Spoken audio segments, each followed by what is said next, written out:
Tulad niyan, nakuha ni Jordan ang pinaka-advanced na gamot ng pamilya Park. Ang gamot na ito ay maaaring gawing mas bata ng 0 taon ang isang tao. Sa buong mundo, kahit sa 8 lihim na pamilya, tanging ang pamilyang Park ang mayroon nito. Gamit ang gamot na ito, masusuri ng pamilyang Steele ang komposisyon nito at pagkatapos ay matagumpay na gayahin ito. Tulad ng isang mahusay na musikero na nakarinig ng isang kanta sa unang pagkakataon, magagawa niyang suriin kung paano inayos ang kanta at kung anong mga instrumento ang ginamit. Ang mga kasanayan ng pamilya Steele ay nasa ganoong antas. Matapos ilagay ang pakete ng gamot sa bulsa, ay agad na pinuntahan ni Jordan si Sylvie na nakahiga sa kama.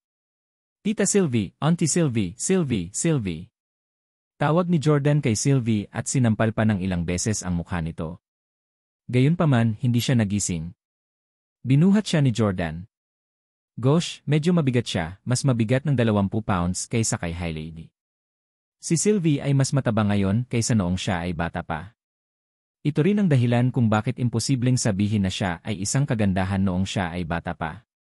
Katulad ni Christina Aguilera na napakapayat noong bata pa ngunit tumaba ng husto pagkatapos manganak ng kanyang unang anak. Imposibleng sabihin na siya ay dating isang sexy beauty. Hindi tulad ni Elizabeth Hurley o Halle Berry, kahit nasa 50 na sila, halatang halata na drop-dead gorgeous sila noong bata pa sila. Sa sandaling iyon, dumating sa pribadong ospital ang isang kahanga-hangang lalaki. Pabalik-balik si Jin Won sa pintuan. Siya ay balisa at walang tigil na nagdadasal. Dear God, please bless Mr. Steele and let him out safely. Kung may mangyari man sa kanya, hindi na rin ako mabubuhay. Haha, Jin Won. Biglang may malakas na kamay na tumapik sa balikat ni Jin Won. Lumingon si Jin Won at napagtanto niyang amo niya iyon, si Park Chan-young. Thud! Nang makita siya ni Jin Won, nanghina ang mga paa niya at napaluhod siya. Naisip niya sa kanyang sarili, tapos na ang lahat. Dumating na si Mr. Park. Hindi makakaalis si Mr. Steele. Mukhang tuwang-tuwa si Park Chan-young. Kahit na siya ang amo, yumuko siya para tulungang makatayo si Jin Won. Napangiti siya. Jin Won, maganda ang ginawa mo sa recruitment mission mo. Nakahanap ka ng S-grade beauty para sa akin. Balita ko dinala mo na ang magandang babae dito. Dahan-dahang bumangon si Jin Won at kinakabahan na napalunok. Boss, bakit ka nandito? Alam ni Jin Won ang ugali ni Park Chan-young. Maghihintay siya hanggang sa matagumpay na maging bata ang babae bago sila makilala. Hindi niya gustong makita kung ano ang mga ito bago ang kanilang paggamot upang hindi masira ang kanyang gana. Napangiti si Park Chan-young. Kadalasan ayoko silang makita bago sila maging bata. Pero itong bagong babaeng nahanap mo ay very well maintained kahit 40 na siya ngayon. Okay lang na makilala ko siya. May ginamot na siya ni Dr. Byung. Pumasok na tayo at tingnan natin. Dahil doon, humakbang si Park Chan-young patungo sa elevator. Kasabay nito, dumating si Park Chan-young sa silid ng paggamot at itinulak ang pinto, at nakita ang ilang tao na nakahandusay sa lupa. May isang hindi pamilyar na lalaki na may karga-kargang isang medyo may edad na babae. Napatingin si Park Chan-young sa mukha ng medyo may edad na. Hindi siya kamukha ni Marisa. Nagulat si Park Chan-young. Tanong niya kay Jordan. Sino ka? Bakit ka nandito? Damn it! Si Jordan ngayon ay nasa isang masikip na lugar. Ang taong ito ay dapat na mula sa pamilya ng Park. Hindi ba't malakas ang kutob niya na may makikilala siyang mula sa pamilya Park sa pagkakataong ito? Hindi niya inaasahan na magkakatotoo ang kanyang premonisyon. Ang mga tagalabas ay hindi makapasok sa lugar na ito. Tanging si Jin Won lamang ang maaaring magpapasok ng mga tagalabas. Napatingin si Park Chan-young kay Jin Won. Pinapasok mo ba sila? Lumuhod si Jin Won sa lupa at humagulgol. Boss, nilason niya ako. Napilitan akong gawin. Boss, patawarin mo ako. Galit na galit si Park Chan-young at sinipa si Jin Won sa tagiliran. You start. How dare you betray me?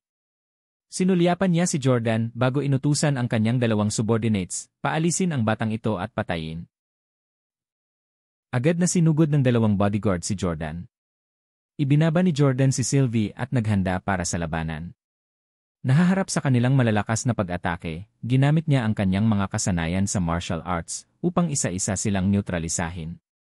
Hindi nagtagal, pinatumba niya silang dalawa sa lupa. Bang! Bang! Bang! Ang dalawang gwardiya ngayon ay may tig-dalawang itim na mata. Magandang mga galaw. Hindi napigilan ni Park Chan-young na makaramdam ng paghanga. World class ang mga bodyguard niya. Ang katotohanan na ang taong ito ay maaaring talunin sila ay nangangahulugan na ang kanyang mga kasanayan ay world class. Sino ka?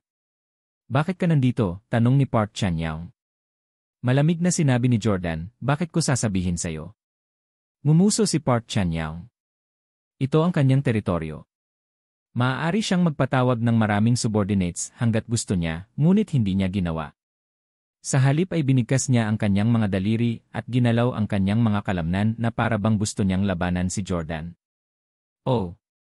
Nagulat si Jordan. Natuto rin ba ang mga miyembro ng pamilya Park ng martial arts mula sa murang edad tulad ni Jordan at ng kanyang mga kapatid? Gayunpaman, sa paghusga mula sa katangi-tanging kasuotan ni Park Chan-young, hindi siya mukhang isang napakahusay na kalaban. Sa halip na umatake, pumunta si Park Chan-young sa isang pader at pinindot ang isang boton. Biglang gumalaw ang sahig sa ilalim ng kanilang mga paa. Mga seesaw floor. Kung isang ordinaryong tao ang tatayo sa sahig na ito, tiyak na babagsak siya sa lupa. Gayunpaman, hindi nahulog si Jordan. Medyo hindi matatag ang pakiramdam niya, pero hindi nagtagal, na-stabilize niya ang kanyang center of gravity. Sa sandaling iyon, tinutukan ni Park Chan-young ng isang sipa ang ulo ni Jordan. Bagaman ang sahig ay gumagalaw pataas at pababa, si Park Chan-young ay hindi naapektuhan. Hehe, sa tingin mo ba matatalo ako sa'yo dahil lang sa pinapagalaw mo ang sahig? Joke. May ganitong klase din pala ang bahay ko. Madaling nakontrol ni Jordan ang kanyang balanse at naiwasan ang atake ni Park Chan-young. Gumamit din ang steelers ng seesaw floors bilang pag-ingat laban sa mga mananakop. Ang tatlong magkakapatid ay nagpraktis ng labanan sa ganitong uri ng sahig noon. Matapos makaiwas, tumalon si Jordan mula sa lupa at sinipa si Park Chan-young. Damn it! Paano siya nakakagalaw ng ganito kabilis sa mga palapag na ito? Nagulat si Park Chan-young. Bahagyan niyang naiwasan ang atake ni Jordan. Bang! Bagamat naiwasan niya ang sipa ni Jordan, nabigo siyang makaiwas sa sumunod niyang suntok. Sinuntok ni Jordan si Park Chan-young sa tiyan, dahilan para mapasigaw ito sa sakit. Arf! Imposible yan! Paanong hindi ka babagsak? Nang makitang walang silbi ang seesaw floor laban kay Jordan, pinindot ni Park Chan-young ang stop button. Mabilis na tumigil sa paggalaw ang mga sahig. Gayunpaman, dahil sa lahat ng paggalaw kanina, ang dating makinis na mga sahig ay nasira. Nagulat si Park Chan-young kay Jordan. Mga tao lang mula sa 8 pamilya ang posibleng magkaroon ng karanasan sa mga seesaw floor. Dapat ay isa ka sa 8 pamilya. Gaya ng inaasahan sa kahalili ng isang lihim na pamilya. To think na napakadali lang nahulaan ni Park Chan-young ang identity ni Jordan. Tinuro ni Park Chan-young si Jordan. Nagtanong siya sa English, dahil galing ka rin sa isa sa mga lihim na pamilya, bakit ka nagpapalusot? Ang 8 pamilya ay iisa. Ang mundo ay nasa ating mga kamay. Saang pamilya ka galing? Wala kang lakas ng loob na sabihin ang iyong pangalan. Hindi ba't masyadong duwag? Matapos hulaan na si Jordan ay mula sa isa sa 8 pamilya, naging mas magalang ang tono ni Park Chan-young. Sama-sama, kontrolado ng 8 dakilang pamilya ang linya ng buhay ng mundo. Malapit pa rin silang magkaugnay sa isa't isa, at nagdaraos sila ng 1 hanggang 2 pagtitipon taon-taon. Ilang dekada na ang nakalipas, ang una at ikalawang henerasyon ng 8 pamilya ay kasing lapit ng isang tunay na pamilya. Dahil nahulaan na niya ito, si Jordan ay hindi isang taong hindi maglalakas loob na aminin ang kanyang pagkatao. Kaya confident na sinabi ni Jordan, ako si Jordan mula sa pamilya Steele. Ano? Ang pamilyang Steele?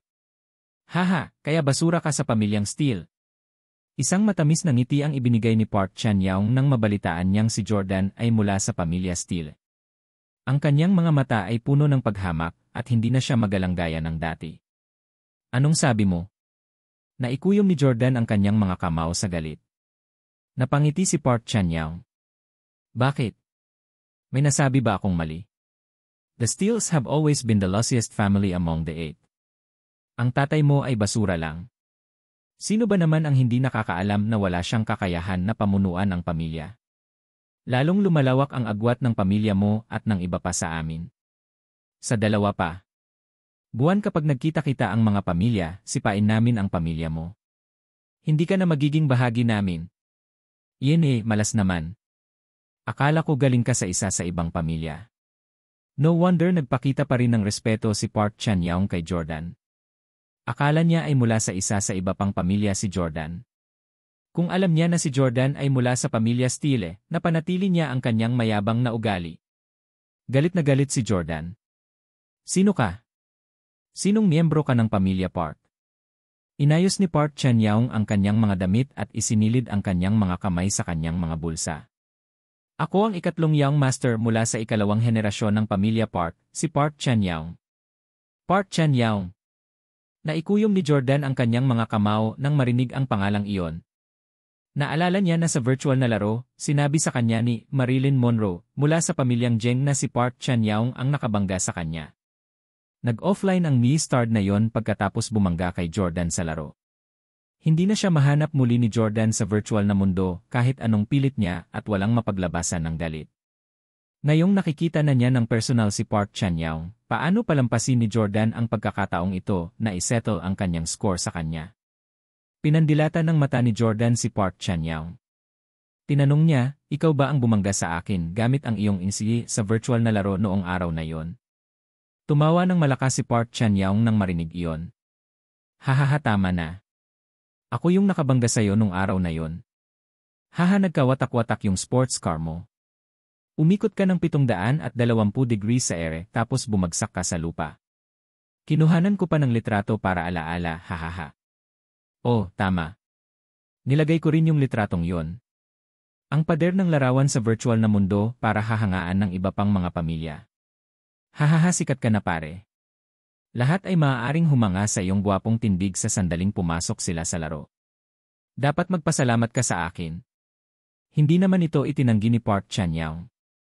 Sa halip, ipinagmamalaki niya. Nagbitak na ang mga kamao ni Jordan. Dahil ikaw ay mula sa isa sa 8 pangunahing pamilya tulad ko, bibigyan kita ng pagkakataong humingi ng tawad. Yumuko ka at humingi ng tawad sa akin. Kung si Park Chan-young ay bumangga sa Jordan sa totoong buhay, hindi nag-alinlangan si Jordan. Gayunpaman, nangyari ito sa isang virtual na laro. Ito ay isang maliit na kalokohan lamang na hindi nagdulot ng tunay na pinsala. Kung inatake ni Jordan si Park Chan-young dahil dito, nag-aalala siya na baka sabihin ng ibang pamilya na ang mga Steele ay mga maliliit na tao. Tumawa si Park Chan-young. Humihingi ng tawad sa isang walang kwentang pamilyang Steele. Baliw ka ba, bata? Kaya kitang patumbahin kahit kailan ko gusto. Ilang beses ko nang natumba ang kapatid mong si Jess sa laro. Noong huling beses na nangingisda siya sa tabi ng lawa, sinipa ko siya sa lawa. Hulaan mo kung ano ang nangyari sa iyong kapatid.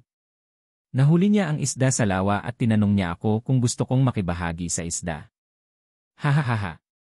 Ikaw ay hamak na basura, mas mababa sa 7 pamilya.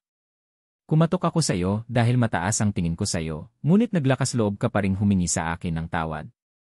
Binigyan na siya ni Jordan ng pagkakataon na humingi ng tawad, ngunit dahil ayaw niya. Smack! Biglang humakbang si Jordan at sinampal si Park Chan-young. Si Jordan at Park Chan-young ay nakatayong malapit at mabilis na umatake si Jordan, kaya hindi nakapag-react ang huli. Sa isang sampal na iyon, nagsimulang dumugo ang bibig ni Park Chan-young. Dugo ni. Nakatiis lang si Park Chan-young ng suntok mula kay Jordan. Ngayon, nasampal siya at duguan. Galit na galit siya. Ikaw isa kang basura mula sa masamang pamilyang Steele, ngunit naglakas loob kang saktan ako. Alam mo ba ang katayuan ng iyong pamilya sa 8 pamilya? Hindi makapaniwala si Park Chan-young. Isang Steele ang naglakas loob na salakayin ang isang Park. Ang pamilya Steele ay kasalukuyang pinakamasama sa 8 pamilya. Sinabi na ito ni Lolo kay Jordan. Gayunpaman, pinili pa rin ni Jordan na labanan si Park Chan-young ng direkta. Park Chan-young, makinig ka sa akin. Hindi ko kapatid. Hindi siya maghahabol ng mga bagay laban sa iyo at handa siyang sipsip sa iyo, ngunit imposible para sa akin. Hinihiling mo ito. Alam ni Park Chan-young na hindi siya kalaban ni Jordan sa one-on-one fight. Sa halip, pinindot niya ang kanyang singsing at sumugod ang mahigit 1-0 lalaki mula sa labas. Lahat sila ay may hawak na baril na nakatutok kay Jordan. Dahil dumating na ang mga reinforcement, mas naging matapang si Park Chan-young. "Eastard, lumuhod ka at humingi agad ng tawad sa akin. Kung hindi, babarilin kita." Gayunpaman, ang Jordan ay nanatiling parang bundok. Nagtanong siya, "Naglakas loob ka bang patayin ako? Bilang miyembro ng 8 pamilya, nangangahas ka bang patayin ako? Mangahas ka bang magdeklara ng digmaan sa Stiles?" Kinokontrol ng mga pamilyang Stile at Park ang kakayahang baguhin ang mundo. Hindi pagmamalabis na sabihin na ang bawat pamilya ay may kakayahan na panginig ang buong mundo. Alam din ni Park Chan-young ang tungkol sa kapangyarihan ng pamilya Stile, ngunit nanunuya lang siya. Yene, ang isang unfilial descendant na tulad mo na hindi alam ang kalawakan ng langit at lupa ay magdudulot lang ng gulo sa pamilya mo. Magpapasalamat ang kapatid mo sa akin sa pagpatay ko sa iyo. Lumuhod ka ba o hindi? Kung hindi, kukuha ako ng baril sa paa mo. Sa oras na yon, luluhod kita kahit ayaw mo. Hindi natakot si Jordan. Sa halip na umatras, umabante siya kahit na mahigit 10 tao ang nakatutok sa kanyang ulo. Nagkusa siyang humakbang palapit sa kanyang mga kalaban. Nakasimangot kay Park Chan-young, hinamon niya ang lalaki na may panunuya sa mukha. "Naglakas loob kang barilin ako. Gusto mong mag-away ang pamilya Steele at ang pamilya Park?" Sumagot si Park Chan-young, "Walang gagawin ang pamilya mo para sa iyo." Bago pa siya makatapos, malakas na nagpatuloy si Jordan, "How dare you risk put the world in trouble?" Kung namatay si Jordan dito, magugulo ang buong mundo kung ilalabas ng pamilya Steele ang lahat ng kanilang advanced na teknolohiya at armas sa mga pampublikong pamilihan. Sa panahong iyon, kahit ang 8 pamilya ay hindi makakahanap ng ligtas na kanlungan sa Earth na ito. Galit na galit si Park Chan-young. "You don't make yourself sound so important. Mamatay ka man o hindi ay walang epekto sa mundong ito. Sino ka sa tingin mo? Papatayin kita ngayon. Gusto kong makita kung ang mga Stiles ay maglakas loob na magsimula ng digmaan sa pamilya Park dahil lang sa'yo." Nang si Park Chan-young ay mag-utos sa kanyang mga nasasakupan na barilin si Jordan.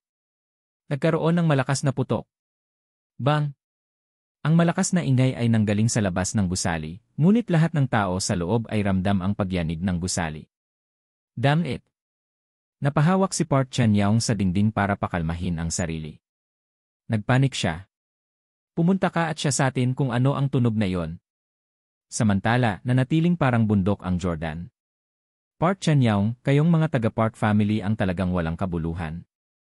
Kung hindi ako handa, pupunta ba ako dito? Sa totoo lang, nakikita ng mga nasasakupan ko ang bawat galaw ko rito." Sa sandaling ito, agad na inilabas ng subordinate ni Park Chan-young ang isang ipad na mukhang futuristic at ipinakita sa kanya ang eksena sa labas ng gusali sa pamamagitan ng holographic projection. "Boss, isang fighter jet ang umaatake sa aming gusali." Kumunot ang noo ni Park Chan-young. "Damn it, ito ang Zephyr ng pamilya Stiles." Alam ng pamilya Park ang tungkol sa mga eroplanong Zephyr ng Stiles. Dati, pumunta si Jemmy sa South Korea para hanapin si Park Sora kasama si Zephyr 2. Sa huli, nakipaglaban pa si Jemmy sa mga fighter plane ng pamilya Park. Dahil dito, alam ni Park Chan-young kung gaano kalakas ang mga Zephyr jet. Sinabi ni Jordan, "Park Chan-young, may papangako ko sa iyo na sa oras na paputukan ako ng iyong nasasakupan, sasabog ng canyon ball ang buong gusali ng aking Zephyr. Ililibing ka sa akin pagkatapos. Kung gusto mong mamatay kasama ko ngayon, gawin mo na." Nakakuyom ang kanyang mga kamao sa galit, si Park Chan-young ay hindi nangahas na kumilos ng padalos-dalos. "Ako ang opisyal na kahalili ng dakilang pamilya Park. Isa lang siyang basura mula sa mababang pamilyang Steele. Hindi katumbas ng halaga ang mamatay kasama siya." Napaisip si Park Chan-young sa sarili. Naiwan na walang pagpipilian, inutusan ni Park Chan-young ang kanyang mga nasasakupan, "Lahat, ibaba ninyo ang inyong mga baril." Agad na binawi ang lahat ng baril. Kasabay nito, tumigil ang pambobomba sa labas ng gusali. Dahil hindi kayang patayin ni Park Chan-young si Jordan, pinili niyang insultuhin siya ng mga salita. "Jordan, walang kwenta ang pamilya mo. Anong ginagawa mo sa pribadong ospital ng pamilya natin? Dapat nandito ka para magnakaw ng gamot natin, di ba? Hay, basura talaga ang pamilya mo. Wala kang kakayahan at hindi ka makakapantay sa standards namin, kaya sinusubukan mong nakawin. Kahit na nakawin mo ang mga gamit namin, basura pa rin ang pamilya mo. Sino ang hindi nakakaalam na ang Stiles ang pinakamasayang pamilya sa 8? Galit na galit si Jordan. Alam niyang mababa ang tingin ng mayabang na pamilya Park sa Stiles. Kinasusuklaman niya ang pagiging mayabang ng pamilya Park. Gayunpaman, pinili ni Jordan na huwag sumagot. Sa dami ng naranasan niya sa buhay, mas naging mature siya sa kanyang mga aksyon. Naalala niya na noong pinakasalan niya si Hailey, minamaliit siya ng pamilya nito at ng iba pa. Akala nila isa siyang freeloader at walang kwentang basura. Kahit na noon, hindi gumawa ng anumang impulsive remarks si Jordan. Mapapangiti na lang siya ng mahina dahil alam niyang mas mayaman siya sa kanila. Biro lang sa paningin niya ang pangungutya nila. Ang kasalukuyang sitwasyon ay pareho. Kung nagalit si Jordan at nakipag-away kay Park Chan-young, mararamdaman talaga ng pamilya Park na walang kwenta at bastos ang mga Steele. Hindi, sa pagkakataong ito, tiyak na igagalang ko ang pamilya Park sa Steeles. Hindi sumagot si Jordan. Sa halip tumawa siya ng malakas. Hahahahan. Nagulat si Park Chan-young nang marinig niyang tumatawa si Jordan. Tanong niya, anong tinatawa-tawa mo? Ngumiti si Jordan. Natatawa ako sa kamangmangan at katangahan mo. Akala mo talaga ang Steeles ang pinakamasama sa 8 dakilang pamilya. Hahaha, katawa-tawa ito. Akala mo talaga magnanakaw ng basura ang pamilya ko gaya ng gamot ng pamilya Park. Joke? Galit na galit si Park Chan-young nang marinig iyon. How dare you? The Steeles are the worst among the 8 major family. This is publicly acknowledged by all the other major family. Maging si Jess at ang iyong lolo ay umamin sa katotohanan ito. Anong karapatan mong kutyain ang medical na kakayahan ng aming pamilya? Hindi makakarating ang pamilya mo sa aming antas kahit sa susunod na 100 taon. Hindi pa rin galit si Jordan. Nakangiting sabi niya, hindi naman masama ang medical skills ng pamilya Park. Kahit ang lolo ko ay pinuri ka. Nagawa ng pamilyang Park na umunlad sa ganitong level. Naging mapagmataas si Park Chan-young. Ile, at least nakilala ng lolo mo ang totoo. Nakita ko na siya minsan sa dakilang pagpupulong. Sobrang hinahangaan niya ang medical skills ng pamilya namin. Sinabi ni Jordan, hindi pa ako tapos magsalita. Sinabi ng lolo ko na nagtagumpay ang pamilya Park na umunlad sa antas na ito, na ikinagulat niya. Agad na nagbago ang ekspresyon ni Park Chan-young. What did you say? How is it surprising? Your family dares to look down on the Park family. Tugon ni Jordan, syempre mababa ang tingin namin sa iyo. Kaya naman nagulat kami. Paano magiging magaling na doktor ang isang doktor na nagsimula sa kanyang karera sa plastic surgery? Kung gaano kabilis mong napaunlad ang iyong mga medical na kasanayan, hindi ka pa rin karapat-dapat na banggitin kung ikukumpara sa Steeles. Tumawa ng malakas si Park Chan-young. Hahaha, marunong ka talagang magyabang. In terms of medical standards, even the other 6 families don't dare to speak so arrogantly in front of early family. But you? Maglakas loob na sabihin na ang aming mga medical na kakayahan ng aming pamilya ay hindi maihahambing sa iyo. Jordan, mukhang hindi sinabi sa iyo ng lolo mo ang sitwasyon ng pamilya Steele. Naipit ang medical skills ng pamilya mo sa panahon na tinutulungan pa tayo ng Diyos-Diyosan. And that was decades ago. Samantalang ang ibang pamilya ay nakagawa na ng breakthroughs after decades of hard work. Kung may gusto kang sisihin, bumalik ka at sisihin mo ang walang kwentang ama mo. Hahaha. Si Park Chan-young ay mas mayabang pa sa inaakala ni Jordan. Hindi lang mababa ang tingin niya kay Jordan, pati na rin ang kanyang ama. Pinahahalagahan ng mga South Korean ang seniority. Palagi silang magiging magalang sa isang taong mula sa isang mas matandang henerasyon. Pero ngayon, naglakas loob si Park Chan-young na tawaging basura ang ama ni Jordan. Galit na galit si Jordan. Paano kayang punahin ng isang junior na katulad niya ang kakayahan ng kanyang ama? Kahit na hindi siya gumawa ng anumang mga resulta, hindi siya ang lugar upang sabihin ang anumang bagay. Malamig na singhan ni Jordan. Park Chan-young, how dare you talk about others like that? Bakit hindi mo tingnan mabuti ang sarili mo sa salamin?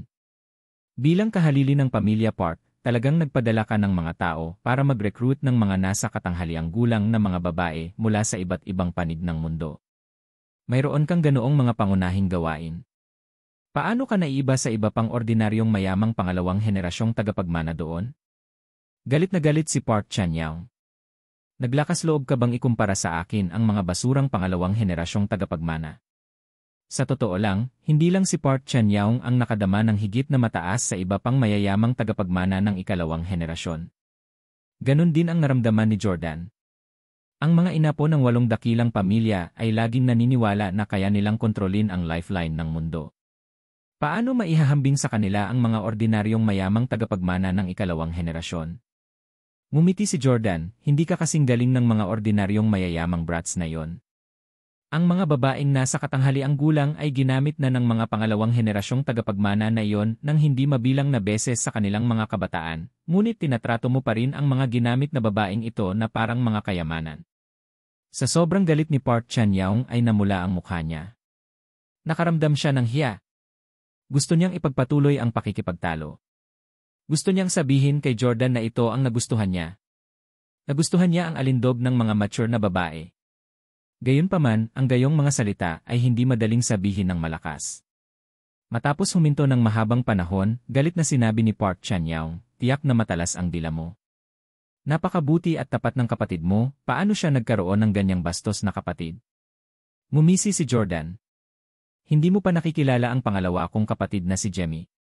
Sa 3 magkakapatid na lalaki ng pamilya Steele, si Jemmy ang pinakamasama sa mga salita at pamamaraan. Ang kanyang pangalawang kapatid na lalaki ay ang isa na maaaring magalit sa isang tao sa kamatayan sa pamamagitan lamang ng mga salita lamang. Sinabi ni Park Chan-young, hindi na ako mag-aaksaya ng oras na kausapin ka. Kunin mo kaagad ang ninakaw mo. Naniniwala si Park Chan-young na pumunta rito si Jordan na may motibong magnakaw. Nasa dilema si Jordan. Hindi niya alam ang gagawin. May dala nga siyang gamot sa pamilya Park. Kung hahanapin nila ang kanyang katawan, tiyak na malalaman siya. Ang katotohanan na ang isang tao mula sa Steeles ay nagnakaw mula sa pamilya Park ay maaaring ilabas sa mahusay na pagpupulong. Ang Steeles ay pupunahin ng lahat noon. Hindi lamang ipahiya ni Jordan ang pamilya Steele, ngunit gagawin din ni Jesse na mahirap ang mga bagay para sa kanya. Bagamat wala pang maisip na solusyon si Jordan, maaari muna siyang magtagal. Minsan, walang malinaw na solusyon. Kinailangan ng isa na mag-improvise at dahan-dahang maghanap ng paraan palabas. Patuloy na nagkunwaring pagmamataas si Jordan. Ngumisi siya. Park Chan-young, nakakatuwa ka. Sinabi ko sa iyo na basura sa paningin namin ang medical skills ng pamilya mo. Bilang isang Steele, bakit ko pagnanasaan ang basura ng pamilya mo? Hindi naniwala si Park Chan-young kay Jordan. May kasabihan na, one never visits unless they need something. Bakit ka pumunta sa private hospital namin kung wala kang balak magnakaw sa pamilya namin? Napatingin si Jordan kay Sylvie na wala pa ring malay. Ito ang aking biyenan. Hinikayat siya ng iyong mga tao dito. Nandito ako para iligtas siya. Ngumuso si Park Chan-young. Stop trying to deny things. I don't care what kind of excuse you have. You have to let me search your body bago ka makaalis. Napakahalaga ng gamot ng pamilya Park. Sa katunayan, wala sa 8 dakilang pamilya ang hahayaan ang isang tagalabas na magnakaw sa kanila ng ganoon kadali. Sagot naman ni Jordan. How dare you? Ang pamilya Park ay hindi karapat-dapat na hanapin ako. Sa yugtong ito, galit na galit si Park Chan-young. Ang mga kasanayang medikal ng Steeles ay malinaw na hindi kasing husay ng pamilya Park, ngunit patuloy na iginiit ni Jordan na ang kanyang pamilya ang pinakakahanga-hanga. Naging mahirap para kay Park Chan-young na makaramdam ng superior sa harap ni Jordan. Jordan, paulit-ulit mong sinasabi na ang medical skills ng pamilya mo ay mas mahusay kaysa sa amin.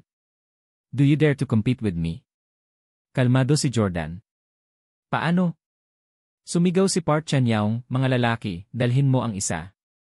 Isa sa mga subordinates ni Park Chan-young ang nagdala ng isang walang malay na blonde na babae. Nakasuot lang siya ng manipis na sando na sobrang gusot. Hindi maiwasan ng isa na mag-isip kung nakatagpo ba siya ng isang sakuna kanina. Kinuha ni Park Chan-young ang babae at niyakap ito sa tuwa sa mukha nito. Mahal kong Black Widow, binabati kita sa pagbabalik sa iyong pinakamataas na hitsura. Itinulak ang buhok ng babae palayo sa kanyang mukha, ipinakita ni Park Chan-young ang kanyang mukha kay Jordan. Nagulat si Jordan. Ito ang Black Widow, Scarlett Johansson. Si Scarlett Johansson ay ang sikat na sexy Hollywood star na naging kilala sa paglalaro ng Black Widow sa Marvel movies. Hindi maikakailan na siya ay may mga nakakaakit na hitsura noong siya ay bata pa. Maging ang two-time NBA champion at Devi na si Kevin Durant ay minsang nagsabi, "Gusto kong uminom ng shower water ni Scarlett Johansson." Masiglang sabi ni Park Chan-young, "Tingnan mong mabuti." Ilang taon na si Scarlett Johansson? Nakita talaga ni Jordan si Scarlett Johansson, 3 hanggang 5 taon na ang nakalilipas. Noon, naramdaman na ni Jordan na medyo matanda na siya at hindi na kasing ganda ng dati. Ngunit ngayon, ang balat ni Scarlett Johansson ay makinis at napakaganda. Mukha siyang nasa 20. Napangiti si Park Chan-young. Matagumpay kong ginawang 30 anyos ang 40 anyos na si Scarlett Johansson.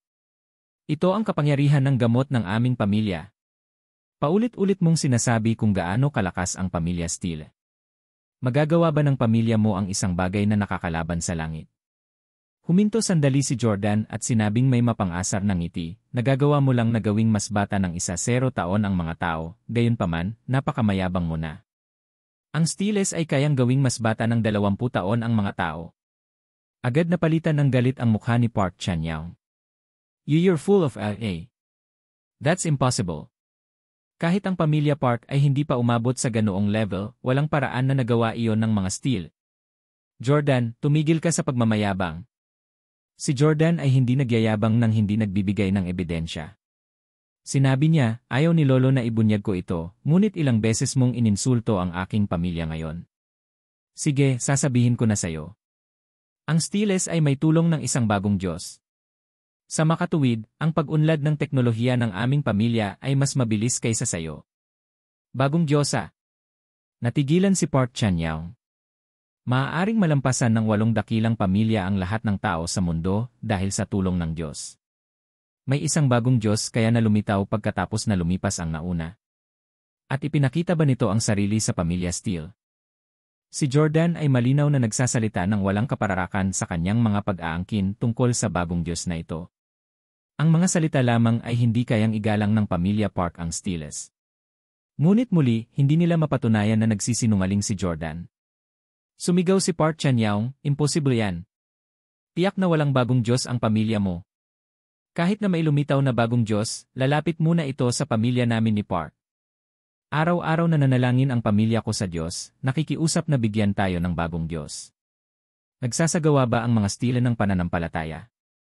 Bakit dapat dumating sa pamilya mo ang bagong Diyos?" Ngumiti si Jordan. "Nagtatanong ka kung bakit. Pumunta ka at tanungin mo ang Diyos mo."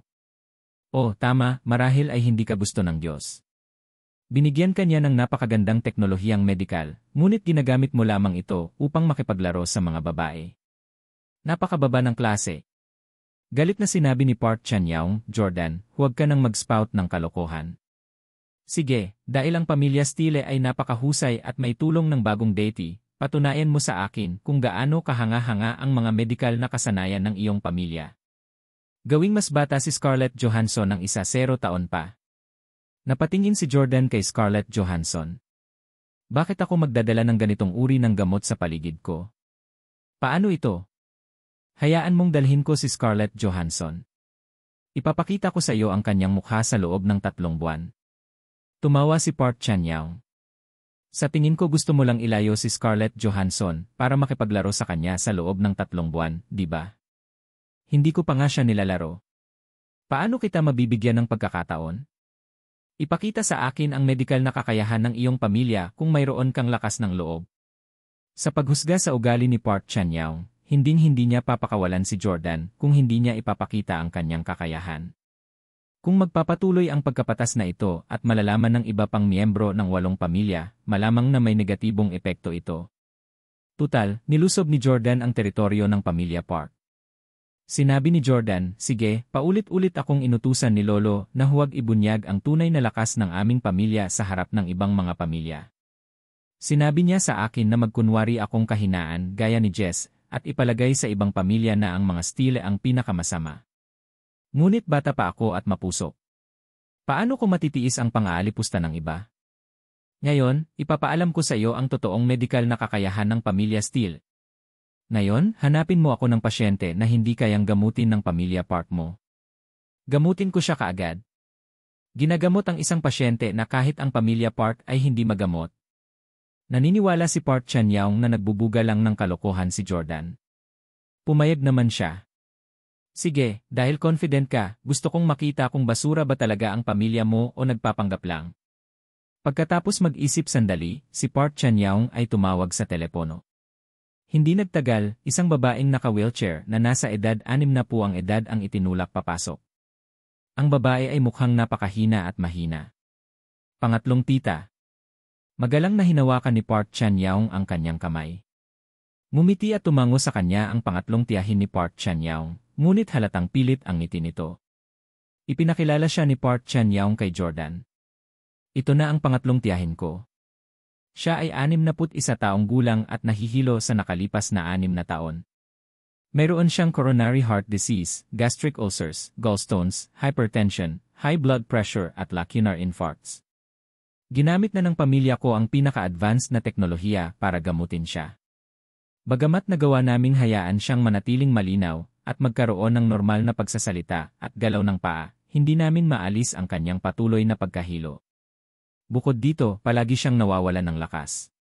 Kung mapapagaling mo ng lubusan ang sakit ng pangatlong tiyahin ko, maniniwala ako sa sinabi mo. Pinalaki ni Jordan ang pasyente. Bagamat hindi siya isang profesional na doktor, nagkunwari siyang pumunta at kukunin ang kanyang pulso. Pagkatapos kunin ang kanyang pulso, sinabi ni Jordan, ang iyong pangatlong tiyahin ay matanda na at mahina. Ang kanyang pali at bato ay mahina. Siya ay hindi kumakain ng maayos at naghihirap mula sa hindi pagkatunaw ng pagkain. Ang pamilya Park ay hindi makagagamot ng ganoong kaunting sakit. Ang iyong mga kasanayan sa medikal ay talagang basura. Gagawin ni Jordan ang lahat ng pagkakataon para insultuhin ang pamilya ni Park Chan-young. Nagulat si Park Chan-young. Sigurado ka bang mapapagaling mo siya? Kumpiyansa na sumagot si Jordan, syempre. Pagkatapos ng lahat, natutunan lamang ni Jordan ang voodoo mula kay Iz Zielinski. Ito ay magiging isang piraso ng cake upang gamutin ang gayong karamdaman. Sabi ni Park Chan-young, CJ, do you dare to make a bet with me? Kung hindi mo siya mapagaling, gusto kong maghubad ka sa harap naming lahat para patunayan na hindi mo ninakaw ang gamot namin. Huwag kang magkamali. Hindi naman sa gusto kitang makitang hubot-hubad. Hinahayaan ko lang na tingnan ng mga babae sa ospital natin. Narinig ko ang maraming chismis na ang mga lalaki mula sa iyong bansa ay lumaki sa paglipas ng mga taon. Gusto kong hayaan ang mga kababaihan ng South Korea na magkaroon ng pagkakataong masaksihan ang matibay na patunay. Galit na galit si Jordan. Nais niyang bigyan ng panibagong pambubugbog si Park Chan-young.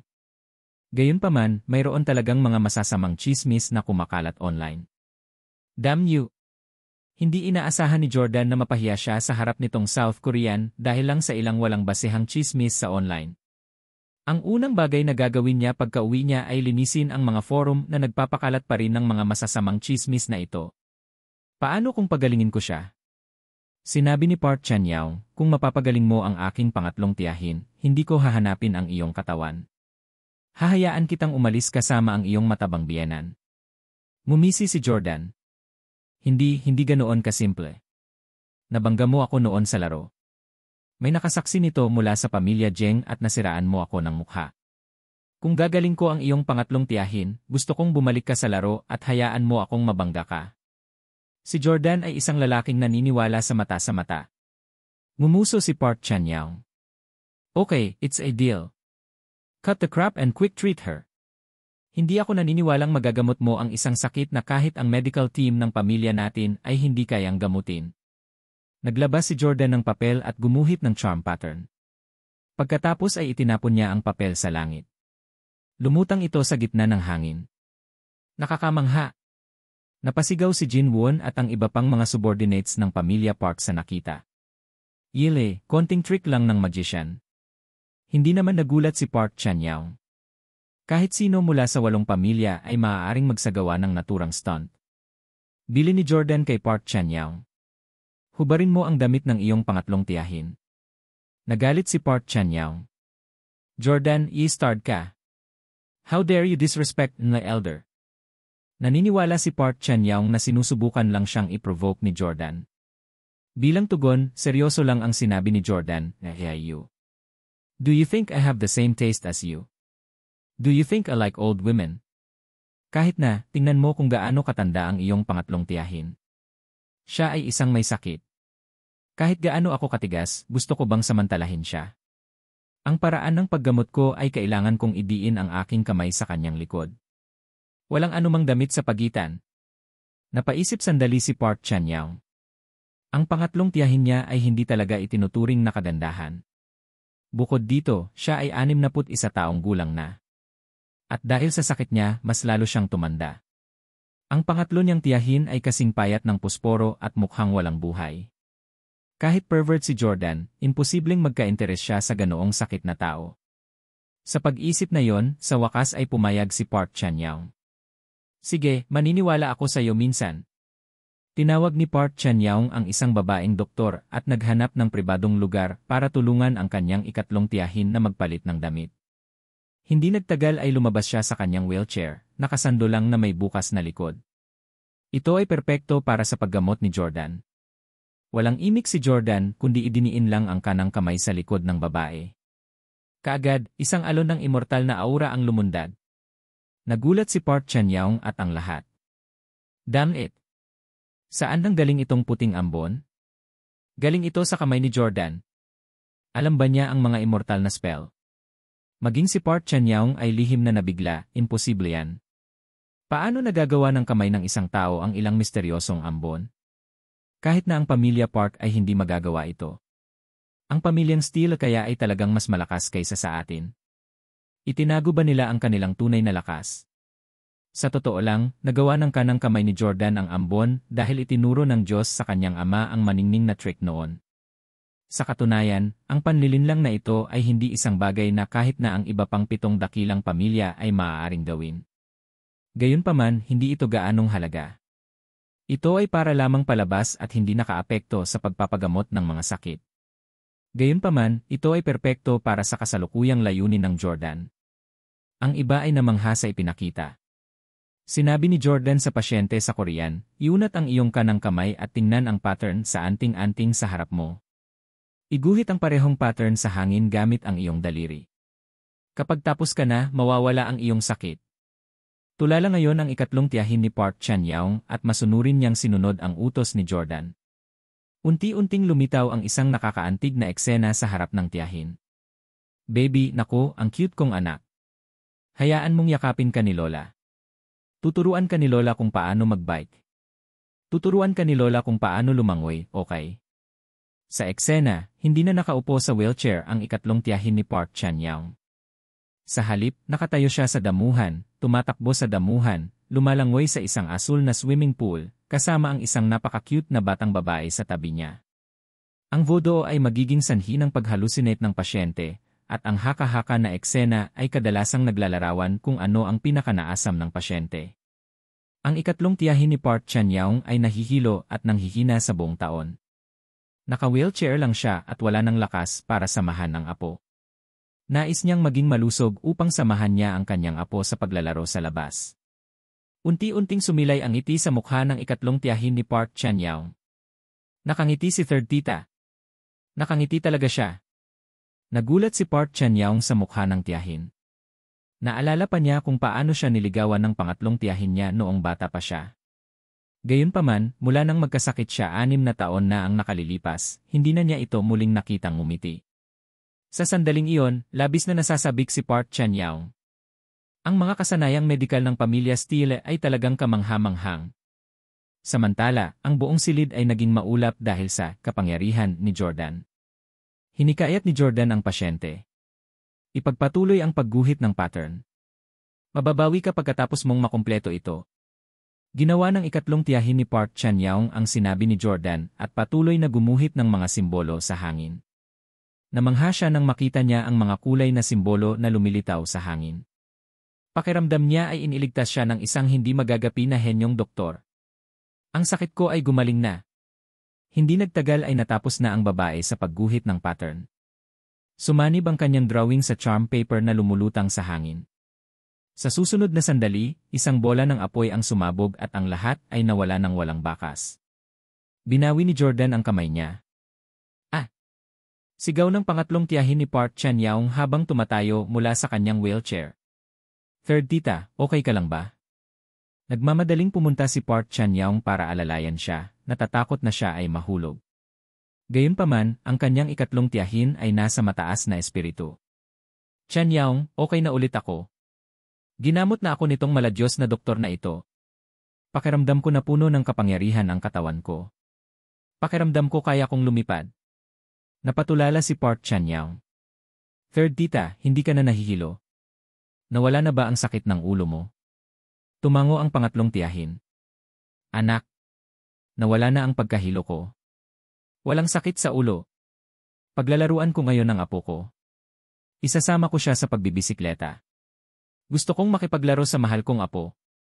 Nang makita ni Park Chan-young ang nasasabik na ekspresyon ng kanyang tiyahin, nakaramdam ng sobrang saya para sa kanyang tiyahin. Agad niyang itinuro, pauwiin mo na ang tiyahin ko. Nagtatakang tumingin si Park Chan-young kay Jordan.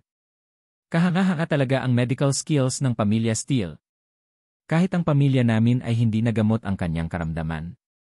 Paano mo napagaling ang pangatlong tiyahin ko ng napakabilis? Anong paraan ang ginamit mo ngayon? Sumagot si Jordan, tradisyonal na gamot.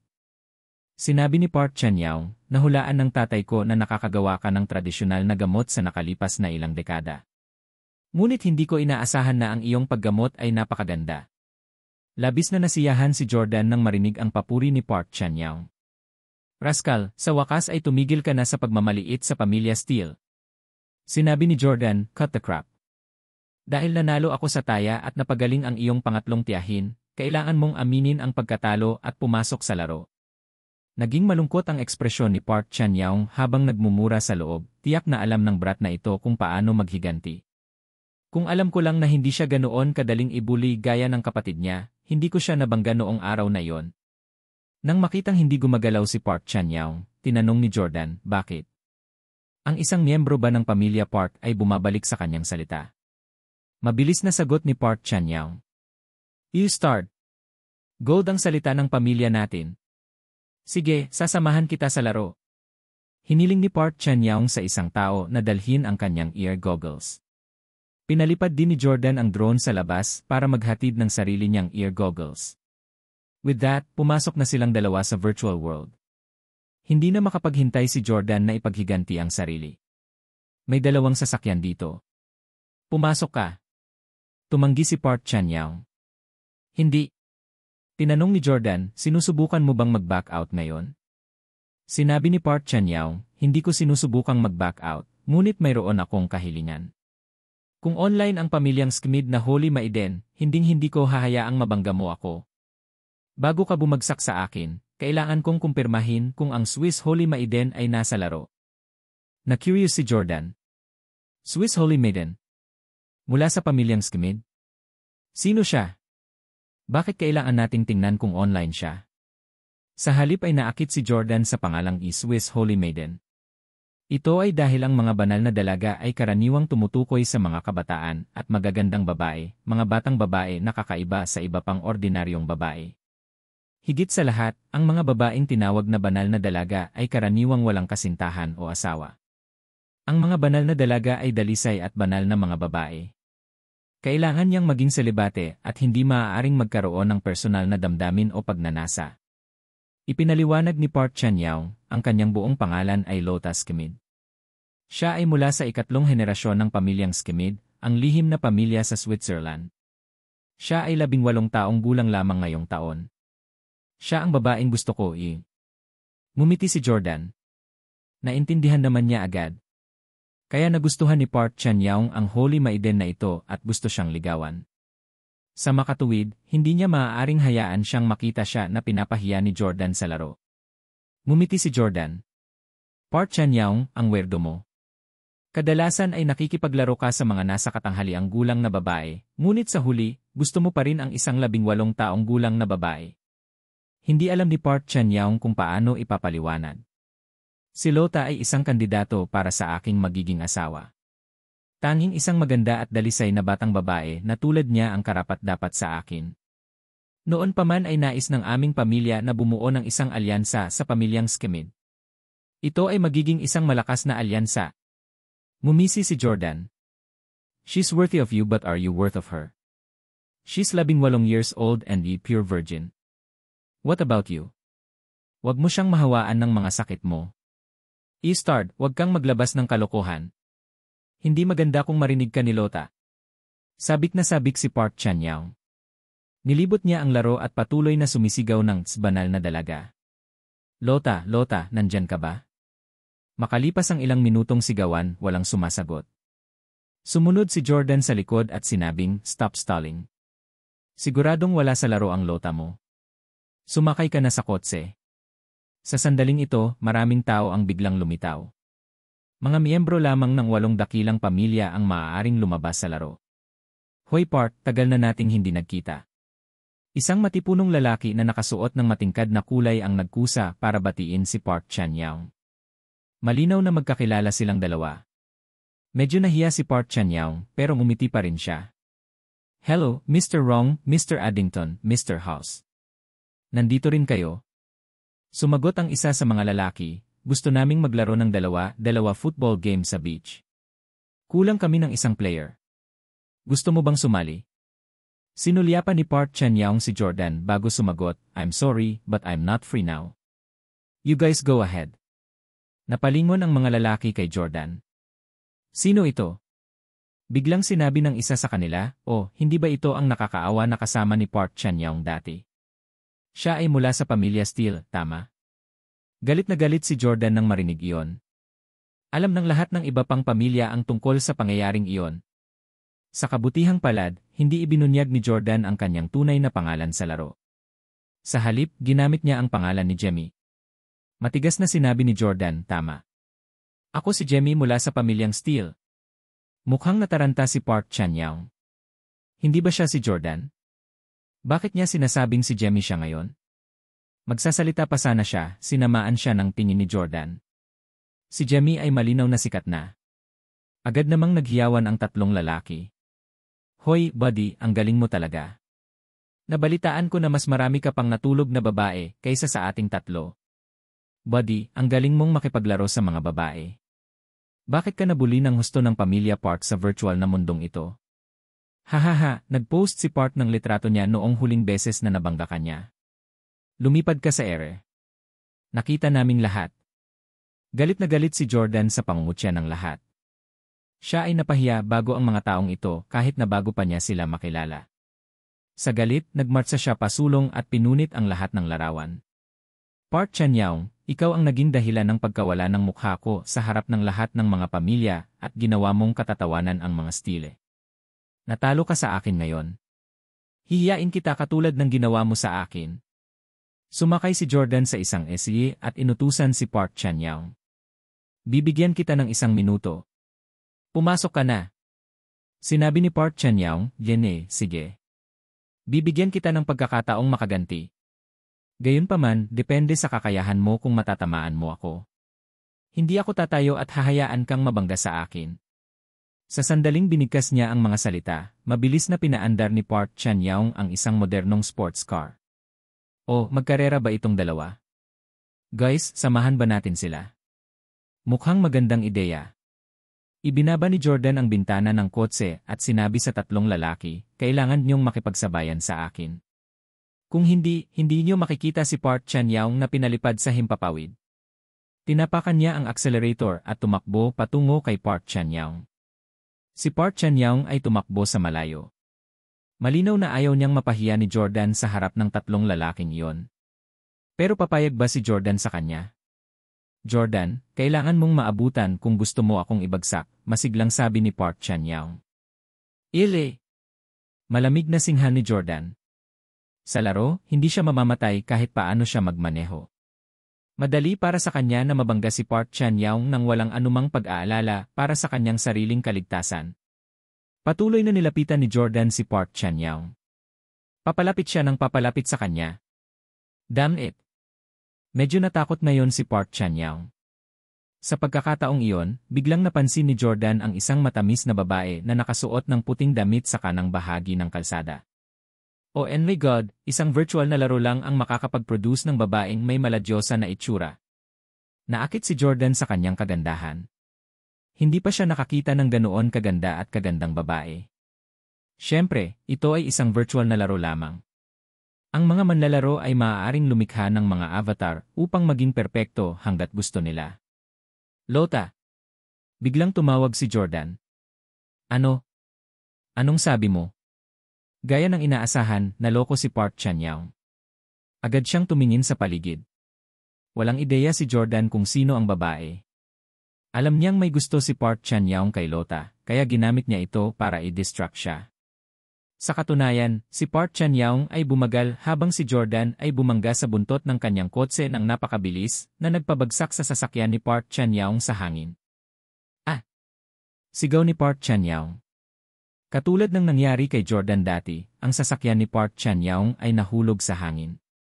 Samantala, ang lalaki mismo ay lumipad sa himpapawid. Malakas siyang bumagsak sa lupa. Nagkataon namang nahulog siya sa harap ng napakagandang dalaga. Nagulat ang dalaga at inabot ang kamay sa kanya. Nag-aalalang tanong niya, Mr. Park, okay ka lang? Malumanay ang boses ng dalaga at hindi mapapantayan ang kanyang hitsura. Para siyang anghel. Sa hindi inaasahang pagkakataon, napatili si Park Chan-young nang makita ang dalaga. Jordan, galit ako sa'yo. Dahil doon, mabilis na nag-offline si Park Chan-young nang walang sabi-sabi sa dalaga. Ang malaanghel na puting babaeng ito ay ang Swiss Holy Maiden, si Lota Schmid. Si Park Chan-young ay pinalipad ni Jordan sa hangin at pagkatapos ay bumagsak sa lupa sa mismong harapan niya. Ang babaeng nagustuhan niya ay naging saksi sa kanyang malungkot na kalagayan. Dahil dito, lubos na nahihiya si Park Chan-young at nag-offline on the spot, hindi nangahas na magsalita kay Lota. Bumalik sa totoong mundo. Pagkaalis ni Park Chan-young sa laro, hinubad niya ang kanyang ear goggles at galit na nagmura. Damn you! Jordan, you-start ka. How dare you embarrass me in front of the girl I like? I'm going to kill you. Habang si Jordan ay nakatayo sa tapat niya, sinipa ni Park Chan-young ang tuhod ni Jordan sa galit. Bang! Gumamit ng medyo lakas si Park Chan-young ngunit katamtaman lang ang kanyang martial arts ability. Kasabay ng katotohanan na napakahusay ng katatagan ni Jordan, hindi siya masyadong naapektuhan. Kung ito ay isang tamang one-on-one na laban, imposible para sa isang taong may kakayahan si Park Chan-young na makipag-ugnayan sa tuhod ni Jordan.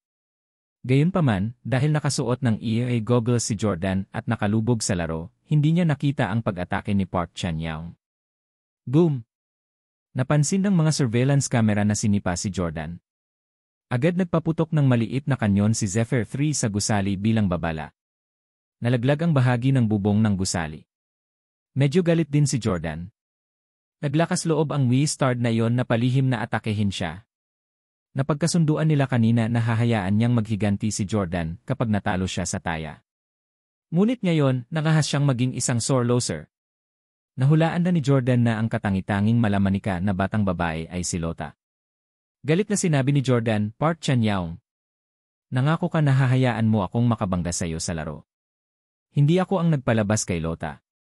Nasaksihan niya ang iyong kahihiyan ngunit wala akong kinalaman dito. Isa kang maling akala na gustong umasa sa pamilya ng Swiss. Hindi ka ba masyadong desperado sa larong ito? Ayon sa aking karanasan, dapat ay talagang napakadesperado sa larong ito. Buhay. Nakatagpo ng iba't ibang uri ng tao si Jordan. Ang pangit sa totoong buhay, mas maganda ang hitsura ng mga avatar nila. Ang mas mataba sa totoong buhay, mas payat ang kanilang mga avatar. Ang mas payat sa totoong buhay, mas matipuno ang mga avatar nila. Anuman ang pagkukulang ng isang tao sa totoong buhay, ang laro ay bawiin ito upang masiyahan ang kanilang mga pagsisisi. Hindi ba ito ang tungkol sa role-playing games? Kaya naman, naniniwala si Jordan na dahil napaka-perpekto ni Lota sa laro, talagang pangit siya sa personal. Para sa isang gwapong lalaki tulad ni Jordan, ordinary-looking lang ang avatar niya. Wala siyang pakialam sa lahat. Galit na galit si Park Chan-young nang marinig niyang tinawag ni Jordan si Lota na isang pangit na babae. Ikaw ang pangit. How dare you slander the beauty of the Holy Maiden? You ignorant fool. Alam mo ba na ang hitsura ni Lota sa laro ay eksaktong kapareho ng hitsura niya sa totoong buhay? Natigilan si Jordan nang marinig iyon. Ano? Ganito ang hitsura niya sa totoong buhay. Nagulat si Jordan. Ginamit niya ang kanyang tunay na anyo sa laro. Tiyak na tiwala siya sa sarili niyang hitsura. Hindi niya maiwasang suriin si Lota mula sa malayo. Isang sinag ng araw ang sumilay sa kanyang magandang mukha. Isang simoy ng hangin ang dumaan at ang kanyang magandang buhok ay sumasayaw sa hangin. Imposible paano magkakaroon ng napakagandang babae sa totoong buhay. Sina Hailey at Lauren ay dalawa sa pinakamagandang babaeng nakita ni Jordan sa buong Via. At itong si Lota ang pinakamagandang babae na nakita niya sa buong Europe. Sa kanyang patas, ethereal hilagang European hitsura, ang hitsura ni Lota ay mas kakaiba kaysa Hailey at Lauren. Nagbigay siya ng kakaibang aura na kumikiliti sa puso ng mga lalaki. Ngumuso si Park Chan-young. Huwag kang katawa-tawa. Hindi ibig sabihin na hindi mo pa siya nakikita dati. Nakilahok ako sa dakilang pagpupulong ng mga pamilya. Nasaksihan ko ng sarili kong mga mata ang kagandahan ni Lota. Masasabi ko lang na sa totoo lang, isa siyang daan hindi, 1,000 beses na mas maganda kaysa sa laro. Lalo na ang kanyang figura damit. Nalaman lang ni Jordan ang tungkol sa sikreto ng pamilya at hindi pa siya nakadalo sa magagandang pulong. Dahil dito, hindi pa niya nakilala ng personal si Lota. Ngunit ngayon, habang patuloy niyang sinusuri si Lota, napagtanto niyang flat-chested siya. Ganti ni Jordan. Sexy curves. Saan? Ganyan ka na ba kadesperadong makipag-alyansa sa Swiss family? Damn you! Nagalit si Park Chan-young. Sinadya niyang inayos ang kanyang figure para maging mas ordinaryo sa laro. Di ba sabi mo ang figure ng isang player sa totoong buhay ay magiging direktang kabaligtaran sa laro? Nung una ko siyang makita last year, ay cup na siya. Oh. Napukaw nito ang interes ni Jordan. Ang babaeng ito ay may kahanga-hangang figura sa katotohanan, ngunit sadyang ginawa ang kanyang sarili na flat-chested sa laro. Gayunpaman, ang kanyang kasalukuyang figura ay mas tumugma sa kanyang dalisay at banal na aura. Lalong naging interesado si Jordan kay Lota. Bumaba siya sa kotse niya at naglakad palapit sa kanya. Sa totoong buhay, nakita ni Park Chan-young na itinaas ni Jordan ang kanyang paa. Agad niyang binalaan si Jordan, "Hoy, naglalakad ka ba? Bawal kang lumapit kay Lota at kausapin siya. Umalis ka kaagad sa laro at mag-offline, naririnig mo ba ako?" Hindi pinansin ni Jordan si Park Chan-young. Galit na galit si Park Chan-young at sinimulang sipain muli ang binti ni Jordan. "You start, sabi ko mag-offline ka, narinig mo ba ako?" Galit na galit si Jordan. Naisip niya, kung mas pinipilit mo akong mag-offline, mas tatanggihan ko. Habang inuutusan mo akong huwag lumapit kay Lota, mas magiging sabik akong gawin ito. Damn you, Park Chan-young. How dare you sipa ng maraming beses. Huwag mo akong sisihin kung ano man ang gagawin ko sa babaeng ito ngayon. Hubad na humakbang si Jordan patungo kay Lota. Napakagalang ni Lota. Para siyang tunay na anghel. Tinanong niya, "Ikaw ay mula sa pamilya Steele?" Gayunpaman, bago niya matapos ang kanyang pangungusap, hinalikan siya ni Jordan. Namula agad ang walang bahid na mukha ni Lota. Siya ay lubos na nabigla. Ang mga tao mula sa 8 pangunahing pamilya ay karaniwang napakagalang sa isa't isa. Si Park Chan-young ay nagpapanggap na maginoo sa laro. Kahit na matagal na niya itong kilala, hindi man lang siya naglakas loob na hawakan ang kamay ni Lota. Pero ngayon, pilit siyang hinalikan ni Jordan sa unang pagkikita pa lang nila. Ngumiti si Jordan. Tama. I'm Jemmy, the famous Steele playboy. You must have heard of me. I will not let go any beauty in the world. Lota, I like you. I will look for you in Switzerland pag may time, and we can spend the night together while drinking on the snowy mountain. But I have something on now and need to go offline first. Bye. Medyo nakonsensya, tumakbo si Jordan pagkatapos siyang halikan. Hindi niya nakita ang kaibig-ibig at nakatutuwang ekspresyon sa mukha ni Lota. Kung ito ay isang dilag mula sa isang malaking pamilya tulad ni Park Anya, siguradong magagalit ito ng labag sa kanyang kalooban. Gayunpaman, hindi naman mukhang galit si Lota. Sa halip, siya ay nakatayong nakaugat sa lupa sa pagkatulala sa mahabang panahon. Pagkatapos, umupo siya sa isang bench sa sobrang mahinhin at masunurin na paraan. Umihip ang simoy ng hangin sa kanyang palda at buhok. Bulong niya sa sarili, buti na lang at inagaw ng isang normal na lalaki ang unang halik ko. Kung hindi, kinuha na iyon ng halimaw na iyon sa araw ng aking ika-negatibo 18 na kaarawan. Jemmy, or should it be Jordan? Yan ang tawag sa'yo ni Mr. Park kanina.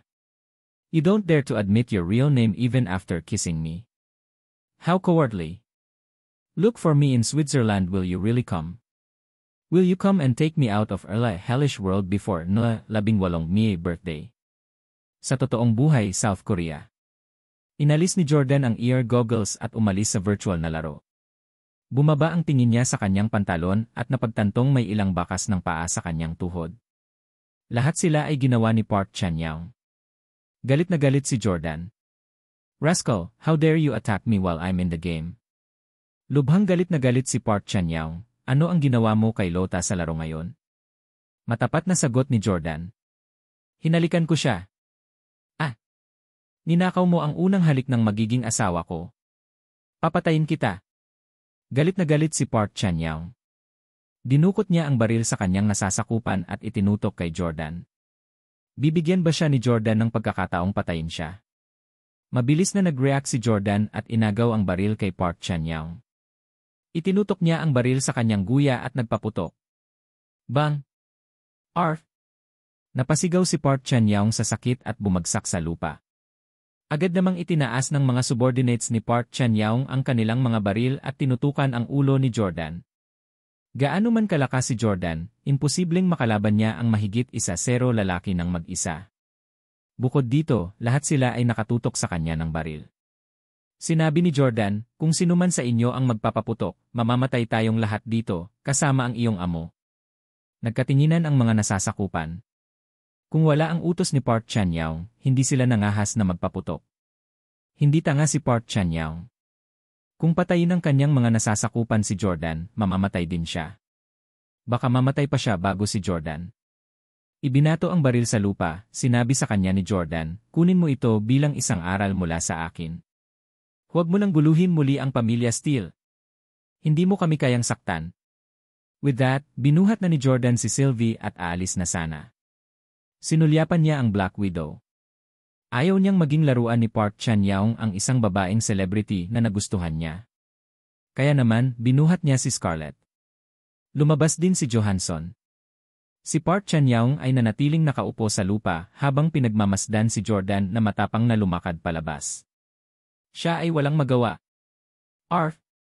Naiinis ako. Galit na hinampas ni Park Chan-young ang lupa. Boss, kamusta na?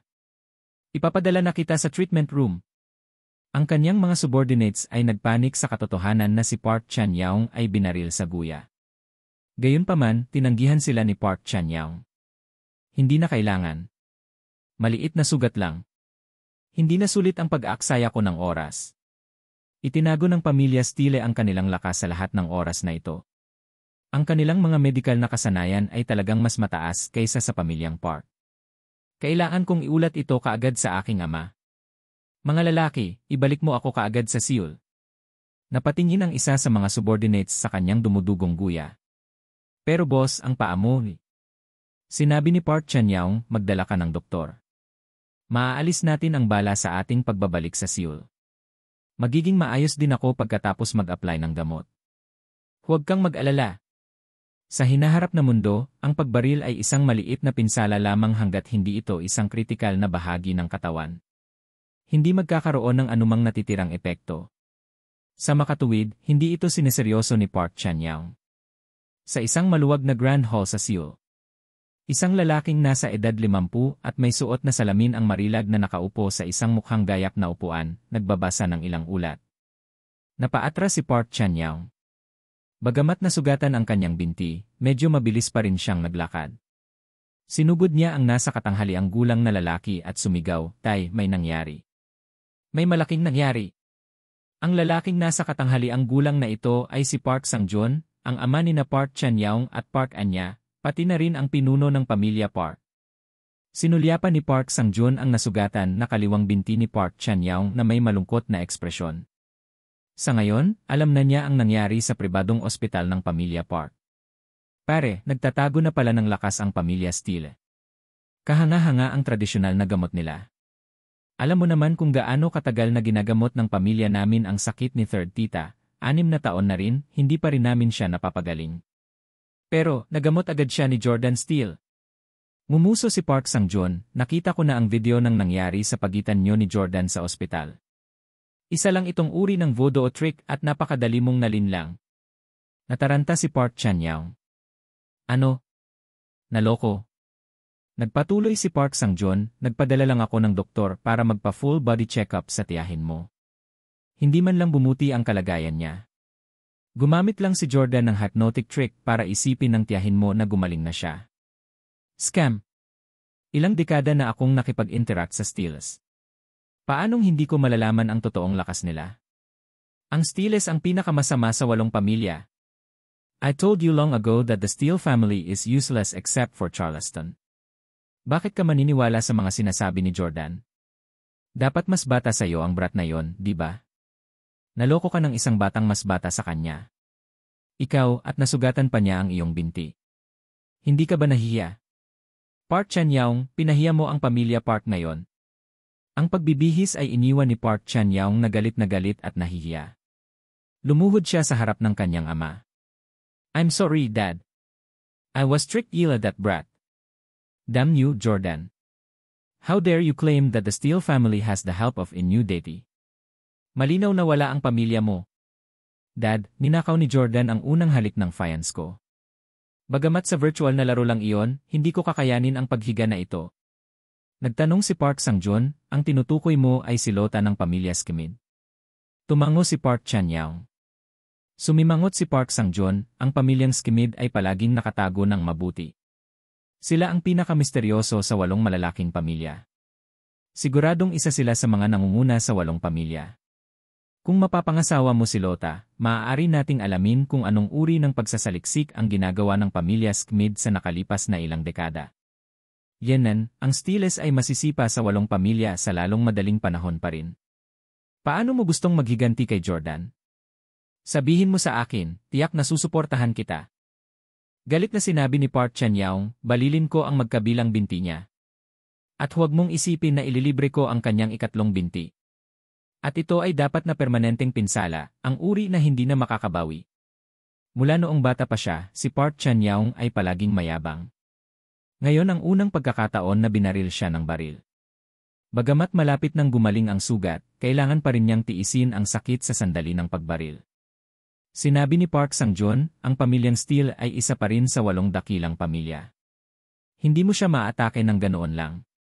Hindi tayo maaaring padalos-dalos na magdeklara ng digmaan sa pamilyang Steele. Maghintay tayo ng isa pang 2 buwan. Sa loob ng 2 buwan, opisyal kong sisipain ang mga Steele sa panahon ng dakilang pagpupulong. Natanggap na ng aking panukala ang pag-apruba ng iba pang 6 na pamilya. Kapag ang Steeles ay opisyal ng maalis sa mga pamilya, kukumpiskahin natin ang kanilang mga pangunahing pangkat sa pananaliksik at pagpapaunlad, pati na rin ang kanilang kapangyarihang militar. Sa panahong iyon, maaari mo na siyang patayin kung gusto mo. Kapag na-kick out ang pamilya Steele, hindi na sila magiging kapantay ng iba pang 7 pamilya. Ang isang panig ay parang karaniwang langgam na nasa awa ng iba, habang ang isa naman ay ang pinuno ng mundo. Pumayag naman si Park Chan-young. Sige, magtitiis pa ako ng 2 buwan. Gayunpaman, tatay, may isang bagay na kinakatakutan kung hindi ko matiis ng 2 buwan. Kaya ko na ba? Nagtataka si Park Sang-joon, ano ito? Sinabi ni Park Chan-young, tinanong ko si Jin-woon kanina at tinanong ko siya kung paano niya nakilala si Jordan. Ang aming pamilyang Park ay palaging malihim. Kahit gaano kalakas ang pamilya Steele, imposibleng masubaybayan nila kami. Nang maglaon, napagtanto ko na nagkataon lang. Si Jin-woon ay nagre-recruit ng mga tao para sa akin. Nagkataon, na-recruit niya si Jordan, ang ina ni Marisa. Pagbukas ng kanyang cellphone, ipinakita ni Park Chan-young ang larawan ng kanyang ama na si Marisa. Marisa, napakagandang babae. Natigilan si Park Sang-joon nang makita ang litrato ni Marisa. Parehong-pareho ang ekspresyon ng mag-ama sa tuwing makakakita sila ng magandang babae. Ngumisi si Park Chan-young. Dad, pwede ko bang dalhin dito ang biyena ni Jordan? Ginagaranti ako na hindi makakakuha ng anumang ebidensya si Jordan na ginawa ko ito. Hindi niya tayo mahahanap. Naglagay ng mabagsik na ekspresyon, sinaway ni Park Sang-joon ang kanyang anak, 30 taong gulang ka na, ngunit nahuhumaling ka pa rin sa mga babae. Maaari ka bang matuto mula sa iyong mga kapatid at gumawa ng maseryosong mga bagay? Huwag mo nang isipin ang babaeng ito. Nag-atubili si Park Chan-young. Dad, isa lang siyang ordinaryong nasa katanghaliang gulang na babae. Hindi siya mahihirapan. Hayaan mo na lang ako. Biglang nagbago ang ekspresyon ni Park Sang-joon at sinabi niya, hindi bagay sa iyo ang babaeng ito. Napansin ni Park Chan-young ang pagbabago ng ekspresyon ng kanyang ama at agad niyang naintindihan. Naku, naintindihan ko. Hindi talaga siya bagay sa akin. Kunin ko siya at iaalok sa iyo, okay? Hindi na nakapagtataka na minana ni Park Chan-young ang kanyang pagnanasa sa mga babae. Si Park Sang-joon ay may sariling harem. Gayunpaman, kumilos pa rin si Park Sang-joon na parang isang mahigpit na ama sa harap ng kanyang anak. Nag-clear throat siya. Haharapin mong mabuti ang bagay na ito. Huwag mong ipaalam sa iyong ina. Naiintindihan ko. Huhulihin ko si Marisa at gagamutin ko siya. Pagkatapos niyang maging mas bata ng 10 taon, ipapadala ko agad siya sa iyo. Sad ni Park Chan-young. Tiningnan muli ni Park Sang-joon ang litrato ni Marisa at mumiti. Tumango siya. Gayunpaman, siya ay palaging isang maingat na tao at gumugol siya ng ilang sandali sa pag-isip sa katotohanan na ang magandang babaeng ito ay ang biyena ni Jordan. Ngunit siya ay isang maliit na bata na kamakailan lamang ay nalaman ang tungkol sa sikreto ng pamilya. Ni hindi nga ako natatakot sa lolo niya bakit naman ako matatakot sa kanya? Ile! Pinag-isipan ni Park Sang-joon ang bagay bago nagpa siyang huwag seryosohin si Jordan. Samantala, 30,000 talampakan sa kalangitan sa Zephyr 3. Jordan, uminom ka ng tubig. Dinalhan ni Harry si Jordan ng isang tasa ng tubig. Tinanggap ni Jordan ang tasa. Harry, hindi masama ang iyong mga kasanayan sa pagmamaneho.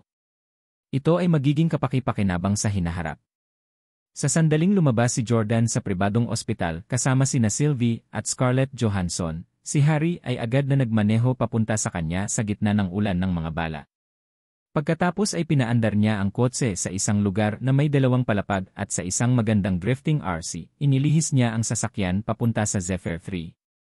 Ang buong sequence ay nangyari nang napakabilis na ang pamilya Park ay walang pagkakataon na habulin sila. Humalakhak si Harry. Salamat sa papuri. Lumapit din si Salvatore at tinapik ang balikat ni Harry.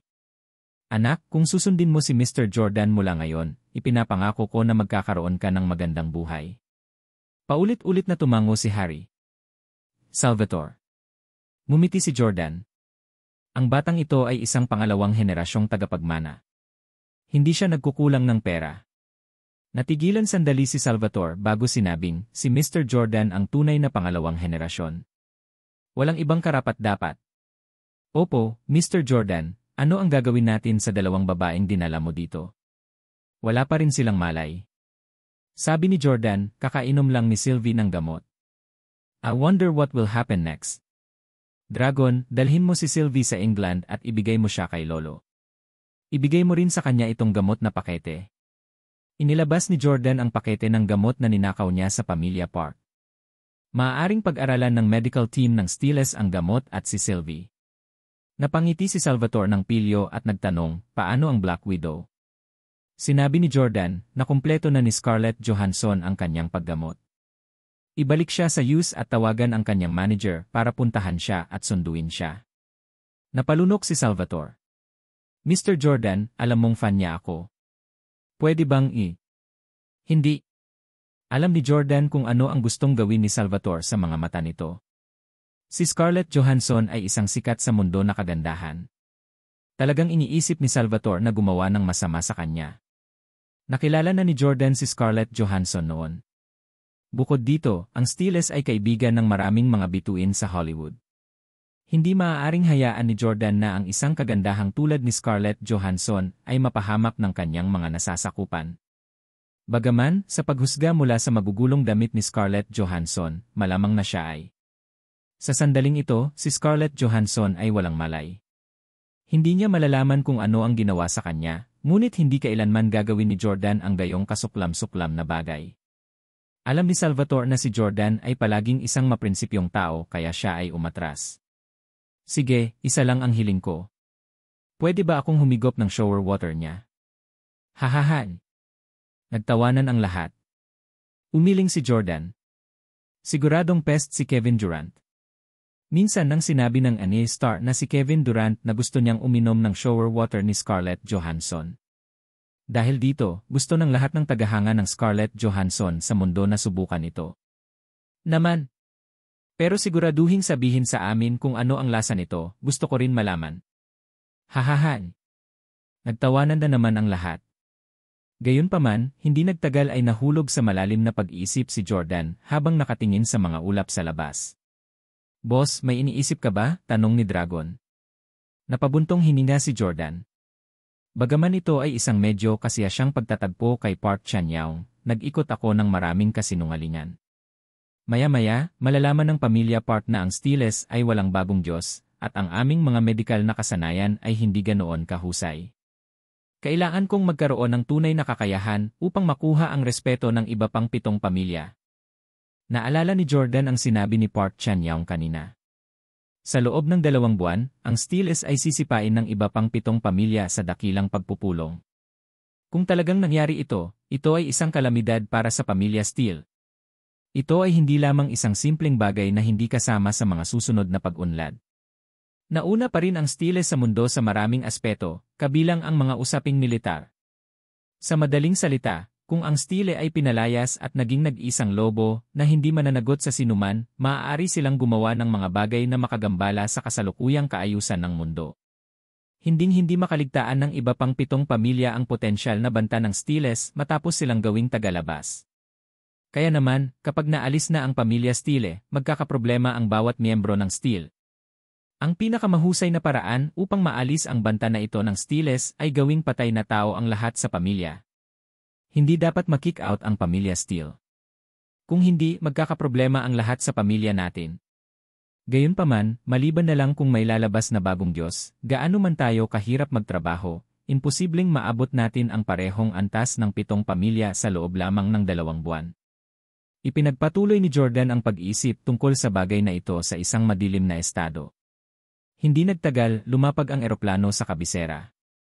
Hiniling niya kay Dragon na ihatid ang gamot at si Sylvie sa England. Nakuha niya si Harry na ihatid siya pabalik sa kanyang bagong villa sa kabisera. Mga mahal na asawa, bumalik ako. Pumasok si Jordan sa kanyang bagong bahay at nakita niya sina Lauren at Victoria na kumakain sa hapagkainan. Lumapit siya at nakita niya na mayroong isang malaking hanay ng mga mukhang masarap na pagkaing dagat. Halata sa isang sulyap na pinaghandaan sila ni Victoria. Bueno ngayon, kayong dalawa ay nagkakaroon ng isang lihim na seafood feast at hindi ako tinawag na sumali. Nagkunwaring nagrereklamo si Jordan. Tuwang-tuwa talaga siya na magkakasundo ang dalawa niyang asawa. Sabi ni Victoria, ikaw ang kausap. Hindi mo sinasagot ang mga tawag ko o sinasagot ang mga mensahe ko. Alam ni Lauren na pumunta si Jordan para ayusin ang isang mahalagang bagay. Tinanong niya, hubby, kumusta? Naging maayos ba ang mga bagay? Tumango si Jordan at hinalikan siya. Matagumpay itong natapos. Galit na nagpout si Victoria, pareho kaming asawa mo pero isa lang ang binigay mo sa amin. Nakangiting sabi ni Jordan, haha, syempre hindi kita bibitawan. Namiss kita ng sobra sa sobrang tagal na hindi kita nakita. With that, hinalikan din ni Jordan si Victoria. Umupo naman si Jordan. Sina Lauren at Victoria ang nagkusa na magbalat ng hipon para sa kanya. Nakaupo si Jordan sa hapagkainan na inihain sa buong oras. O Diyos ko, napakapalad ko. Masayang bumuntong hininga si Jordan. Ngumiti si Lauren. Glad you know that. Kachat ko nga pala si Victoria ngayon lang at na-realize ko na hindi pa siya nakakapunta sa maraming lugar sa kapital. Gusto ko siyang ilibot sa kapital. Sasamahan mo ba kami? Nakangiting sang-ayon ni Jordan. Threesome. Naman. Punta tayo bukas ng umaga. Saan tayo pupunta? Sumagot si Victoria, Olympic National Park. Kinabukasan, nagmaneho sina Jordan, Lauren at Victoria sa Olympic National Park ng madaling araw. Hindi na malaya ni Jordan na bagamat maraming beses nang bumisita si Victoria sa kabisera, hindi pa siya nakakatapak sa parke na ito. Sa katunayan, kahit na ang lahat ng nananatili sa kabisera ay hindi nakapunta sa parke na ito dati. Karaniwang pangyayari para sa mga lokal na hindi bumisita sa ilang sikat na atraksyon sa kanilang sariling estado dahil lang sa napakalapit nito. Hubby, kunan mo kami ng litrato. Inilagay ni Victoria ang isang kamera sa kamay ni Jordan. Pagdating sa Olympic National Park, mahalagang makuha ang magagandang tanawin. Ngunit ang mga kababaihan ay may mataas na pamantayan. Kumuha ng ilang larawan si Jordan, ngunit hindi nasiyahan sina Lauren at Victoria sa alinman sa kanila. Nang determinado si Jordan na kumuha ng litratong makakapagpasaya sa dalawa niyang asawa, bigla siyang nakakita ng isang tao. Tatay, nanay, tumayo ka rito. Kukuhaan kita ng litrato. Isang pamilyar na boses, isang pamilyar na pagtingin sa likod. Hindi napigilan ni Jordan na lumapit para tingnan. Napagtanto niya na sila ay matandang magkakilala. Ito ang matalik na kaibigan ni Hailey, si Rachel Quinn. Hawak din ni Rachel ang kamera at kumukuha ng litrato ng matandang mag-asawa. Ang matandang mag-asawang ito ay mukhang may edad na para maging mga magulang ni Rachel. Gayunpaman, sa mga tuntunin ng figura at hitsura, ganap silang naiiba kay Rachel. Sa 1.61 metro lamang ang taas, napakapayat din ni Rachel, na wala pang 50 kilo. Para sa matandang mag-asawa, ang lalaki ay 1.8 metro ang taas, at ang babae ay 1.7 metro ang taas. Matapos kunan ng litrato ang matandang mag-asawa, maingat silang ginabayan ni Rachel sa daan. Nabunggo sina Rachel at Jordan.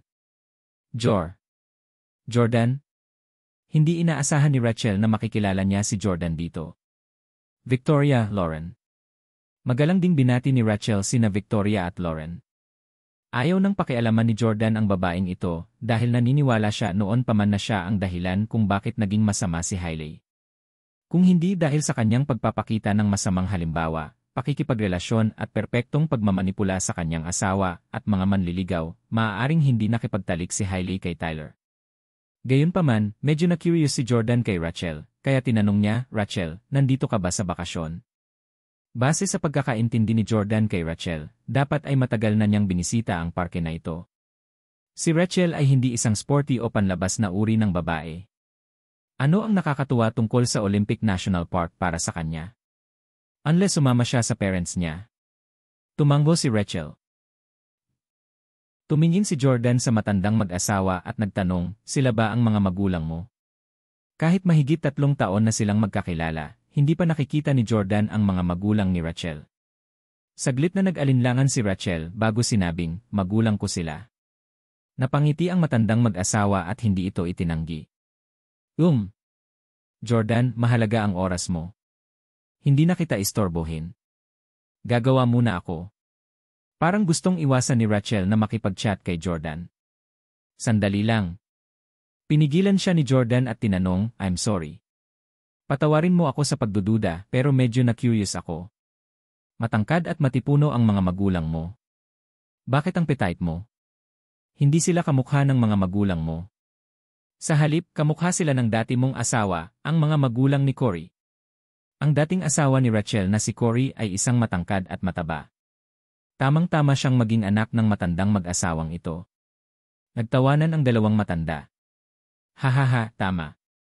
Kami ang mga magulang ni Cory. Dahil kasal na si Rachel at ang anak namin, wala namang masama kung tawagin niya kaming nanay at tatay, diba? Hahaha. Nagulat si Jordan. Mag-asawa?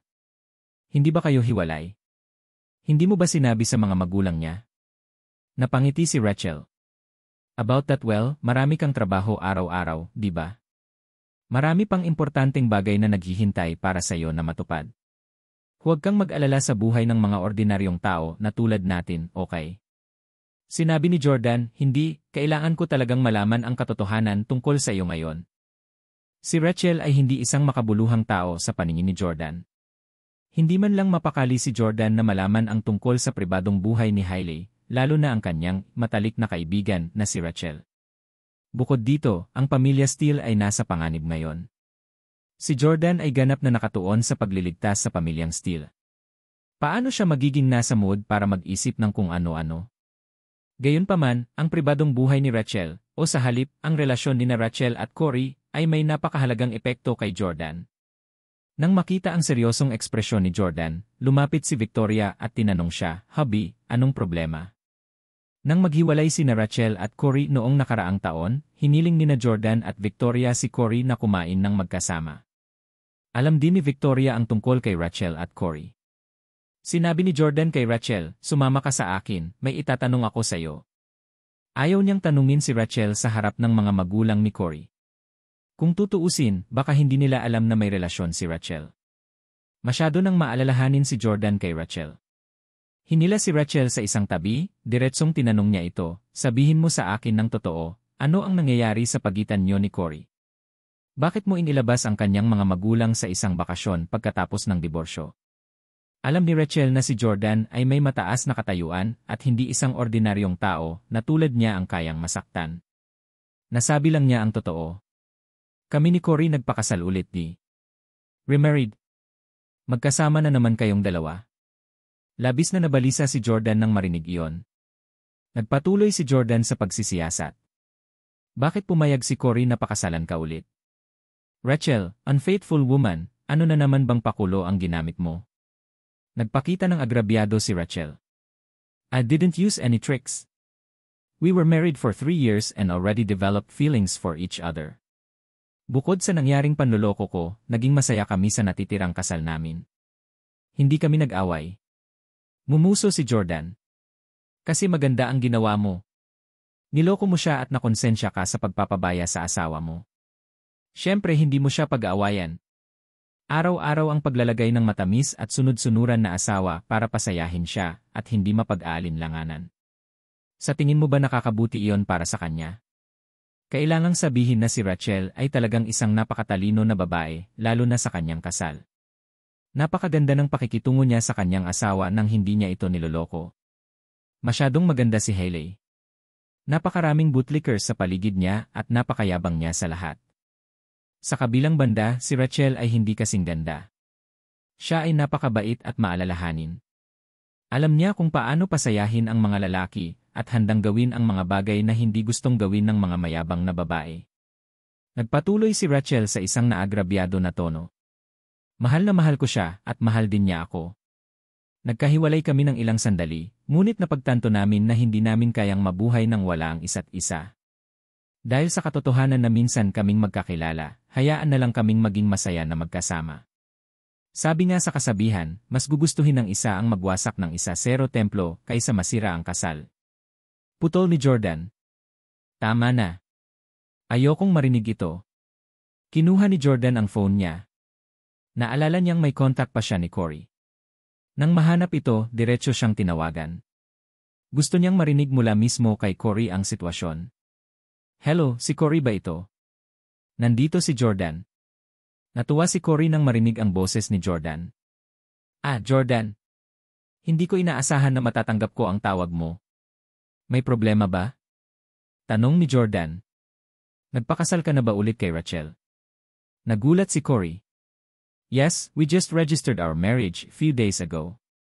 "Paano mo nalaman?" Galit na sabi ni Jordan, "Bakit ka nakipagbalikan sa kanya? Nakita mong niloloko kanya ng sarili mong mga mata.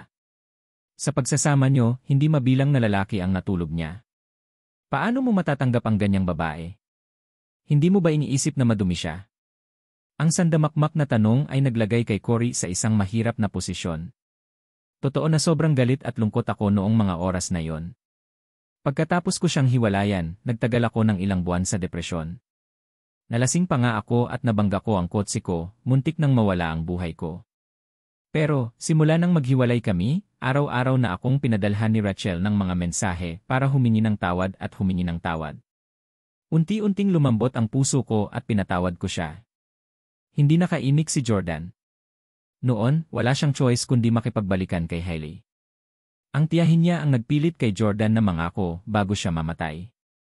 Ayaw ni Jordan na umalis sa mundong ito nang may pagsisisi ang matandang babaeng iyon na nagbigay ng pabor sa kanya. Kaya naman pumayag si Jordan na makipagbalikan kay Hailey.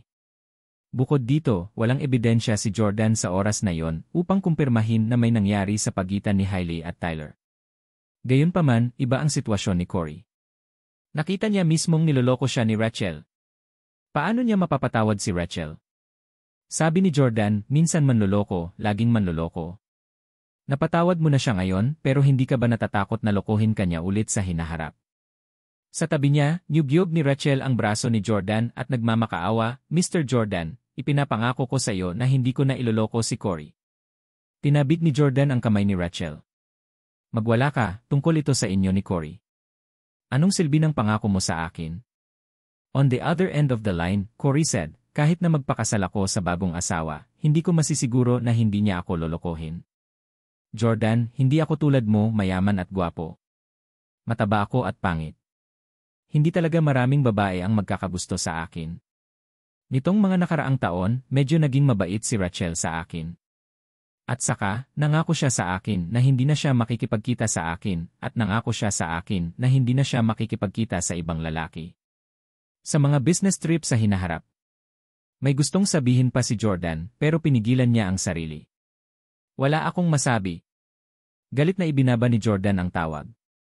Dahil ang lalaki na mismo ang nagsabi, wala nang saysay pa ang sasabihin. Kung ipagpapatuloy niya ang pagsusumikap sa kanya, maaaring hindi maintindihan ni Cory at isipin na agawin ni Jordan ang kanyang babae. Sa sandaling ito, lumuhod si Rachel sa harap ni Jordan. Humihikbi at nagmamakaawa si Rachel. Mr. Jordan, nakikiusap ako. Nakikiusap ako sa iyo na huwag paghiwalayin kami ni Cory. We are really in love. I swear that we'll never do anything to let him down again. I beg you. Malungkot na sigaw ni Rachel. Noong tinulungan ni Jordan sina Cory at Rachel na maghiwalay noon, sinabi niya na madaling makakuha ng bagong dalaga at magandang babae si Cory. Gayunpaman, hindi na muling nakahanap si Rachel ng lalaking katayuan ni Cory. Sa makatuwid, mas kailangan ni Rachel ang kasal na ito kaysa kay Cory.